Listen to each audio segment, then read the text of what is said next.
Sabit Rəhman üçün gülüş sadəcə əyləncə deyildi. Bu onun həyat fəlsəfəsi idi. Onun missiyası da güldürmək, həm də düşünərək güldürmək idi. Sabit Rəhman sənətə münasibətini təkcə əsərlərində deyil, müsahibələrində də açıq şəkildə ifadə edirdi. Ondan yadigar qalan səs yazısında da bunu görmək olar. Mən gülməyi çox sevirəm. Yerində deyilən hər məzəli söz, incə, lətif zarafat, yaxşı qurulmuş komik epizod məni ürəkdən güldürür. Arzum budur ki, quru, cansız verilişləriniz olmasın. Gəncliyin ürəyindən xəbər verəsiniz.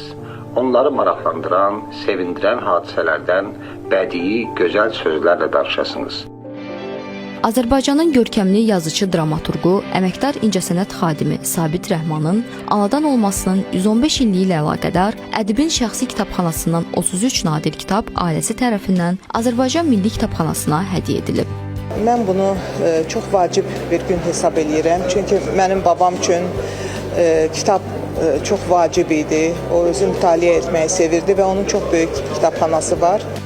Tədbirdə iştirak edən tanınmış yazıçılar Sabit Rəhmanın yaradıcılığına dair fikirlərini bölüşərək onun ədəbiyyatımızda qoyduğu izlərdən danışıblar.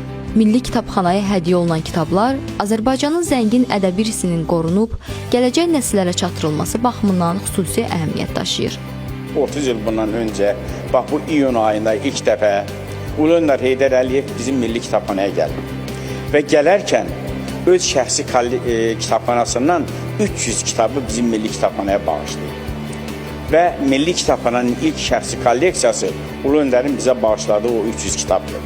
Və nə yaxşı ki, mən deyərdim, gözəl təsadüf ki, bugün düz 30 ildən sonra Azərbaycan ədəbiyyatının görkəmli şəxsiyyətlərindən biri olan əməkdar incəsənət xadimi Sabit Rəhmanın şəxsi kolleksiyasının çox qiymətli kitablar da onun nəvəsi Ceynə xanım bizim Milli Kitabxanaya bağışlayıb.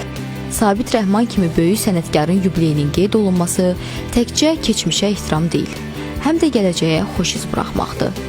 Onun qələmi ilə yazılanlar zamanın sınağından çıxaraq bu gün də insanlara sözün, fikrin, sənətin gücünü xatırladır.